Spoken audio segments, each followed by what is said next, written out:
Well, guess what? He was, because see, when they wrote their books, these FBI documents had not been released. Now, the other thing is the little twist on the FBI that got me. I wrote an article about this death I first researched it in 2002, but I didn't really write anything about it until 2009. And I wrote that for our little community paper, but they always limited me to 500 words, so it was a pretty short article.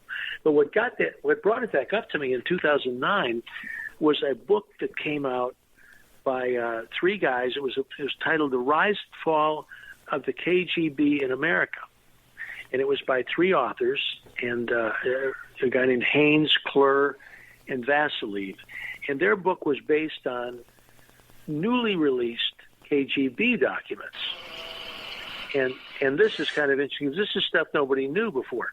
But, of course, probably J. Edgar Hoover knew, but if anybody knew, he would know, or the CIA would know. But anyway, these newly released KGB documents revealed that Hemingway had made some overtures to the KGB, that he would be willing to help work with them.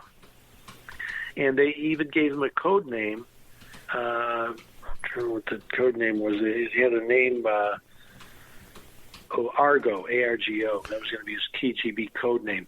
But he never really did anything for the KGB. The KGB said, no, nothing ever came. We never found any use for the guy, so we never used him. But well, real quick, he had a contact. Where did you get that information, though, from with the KGB?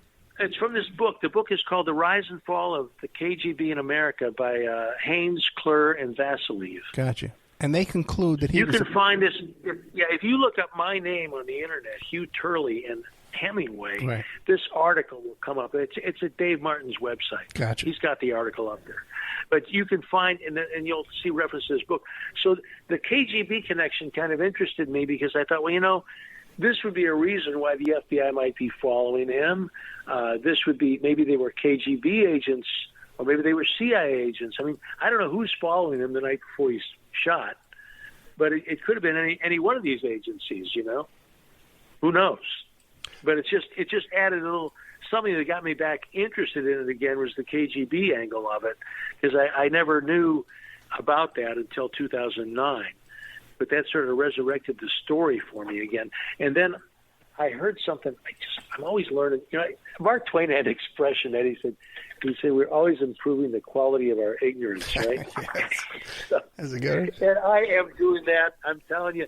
So I just found out when I started looking into Hemingway again that he was a Catholic guy.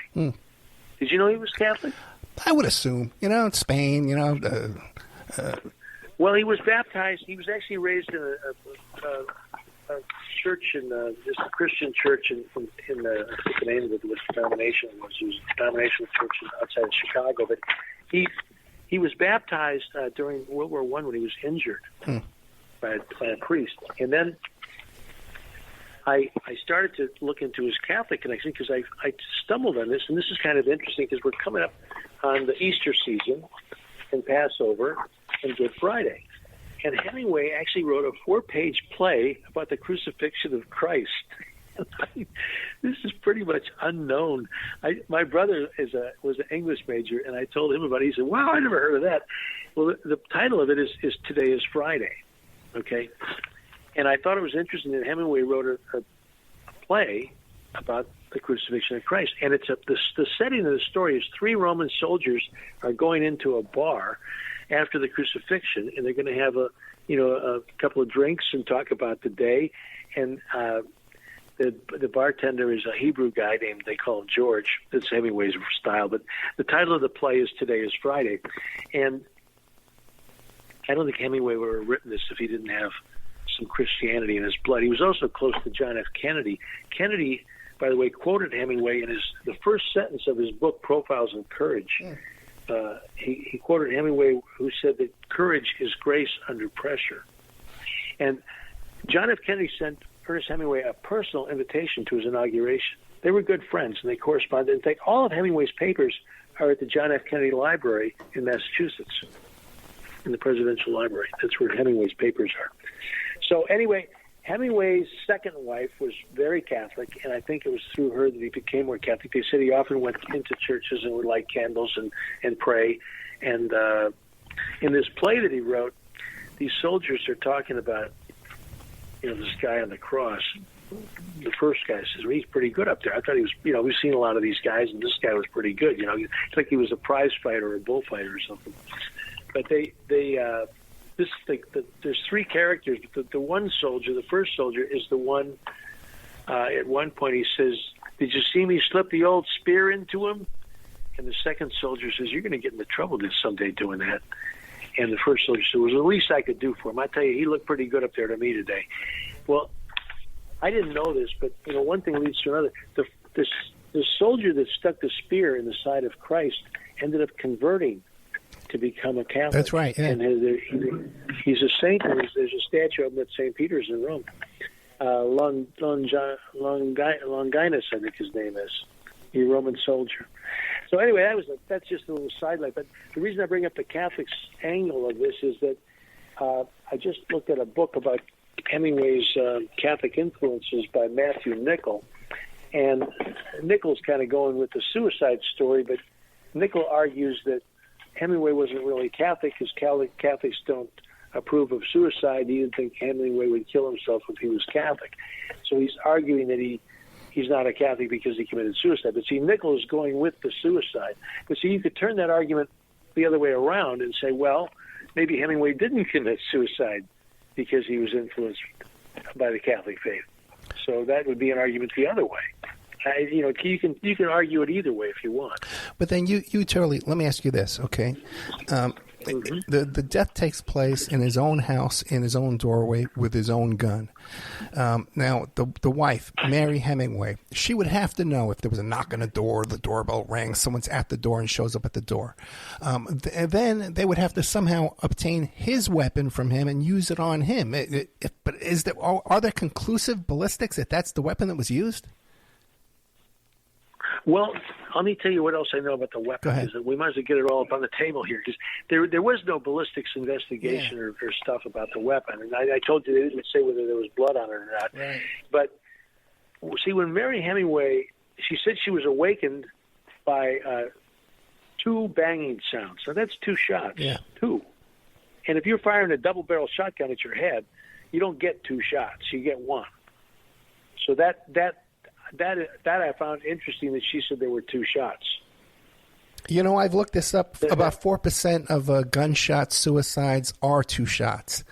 So it's not that. All right, it's not that uncommon.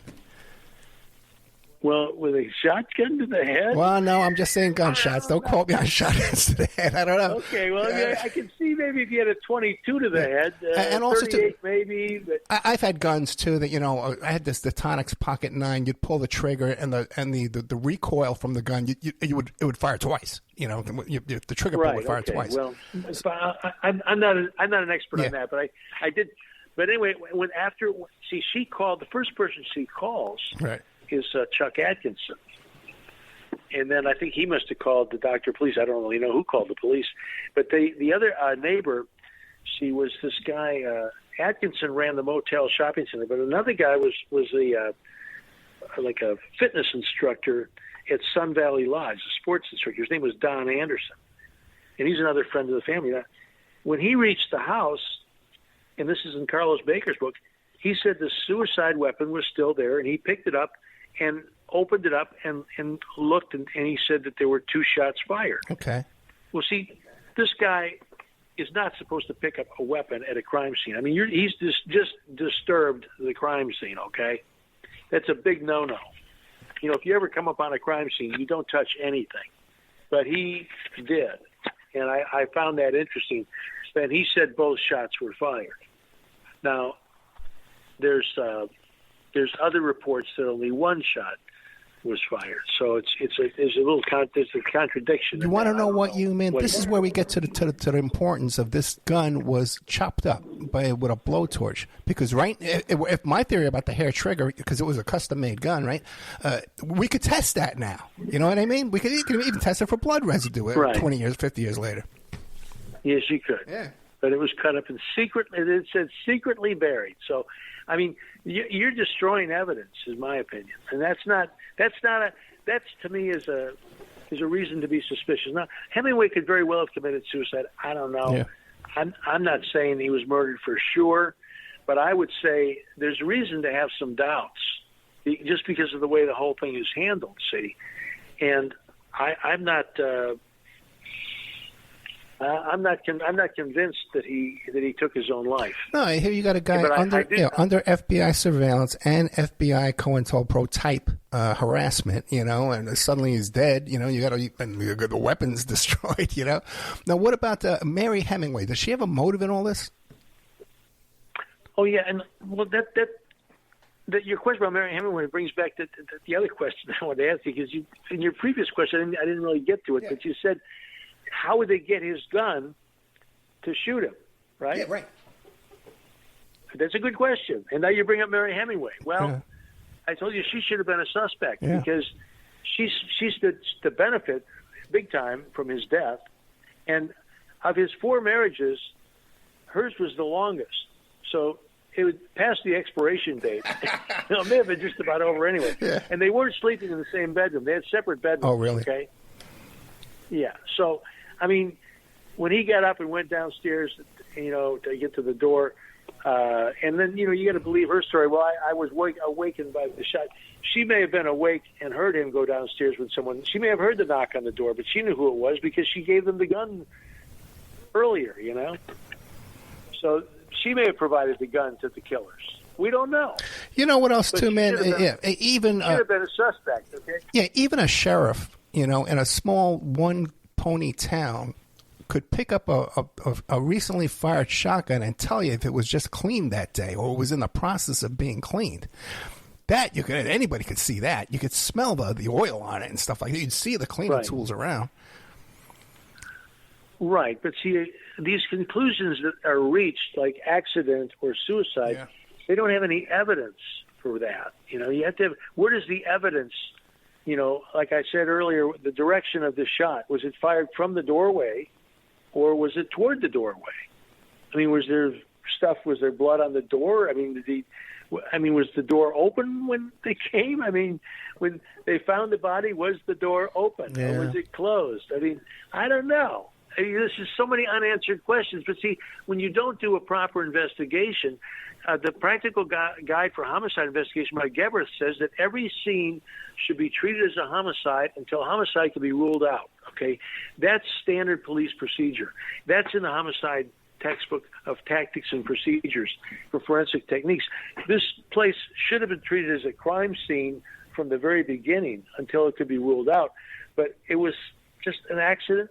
And it was an accident because she said it was an accident. Well, she'd already left the scene, and you're getting a hearsay from her friend who's telling you that, well, she said it was an accident. Well, there's something wrong here. There's just not. And, of course, our news media has covered up the truth about a lot of crimes, especially if the crime is committed by the state, and the state has got this guy under, and the surveillance of Hemingway by the FBI is illegal.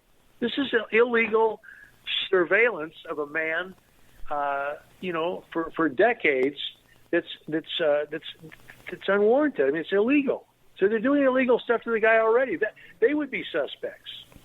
Yeah, and but of course, in a country like we live in, you can get away with that. They harassed and intimidated Patrick Knowlton, who was a grand jury witness in Washington, D.C. in broad daylight. He was set to testify about the death of Vincent Foster and tell everybody that his car was not at the scene where he allegedly drove and killed himself. I mean, you got witness intimidation in this town of Washington, D.C., and the guy that was in charge of it is Brett Kavanaugh. He's now in the Supreme Court. I was just going to say that, I was just going to say that. This is why when I look at this thing, I'm thinking, okay, I've seen this before, okay? I've seen the FBI follow people before. I've seen the intimidation before. I've seen them cover up a murder before. There's no reason not to believe that this could also be a murder. There's no evidence that proves to us that this guy killed himself. So, and there's all the stuff about depression came later. Mm-hmm. And his own doctor, Dr. George Sievers, and the doctor at the Mayo Clinic said there was no mental illness. So, and they were the last doctors to see him. So that's their story. Yeah, then they bring up the alcoholism and head injuries from boxing and other plane crashes and things. Oh, yeah. Well, once they've got the suicide conclusion, they work backwards. And they say, well, he wasn't really a Catholic because he killed himself. And He killed himself. It goes from there. That's how it works.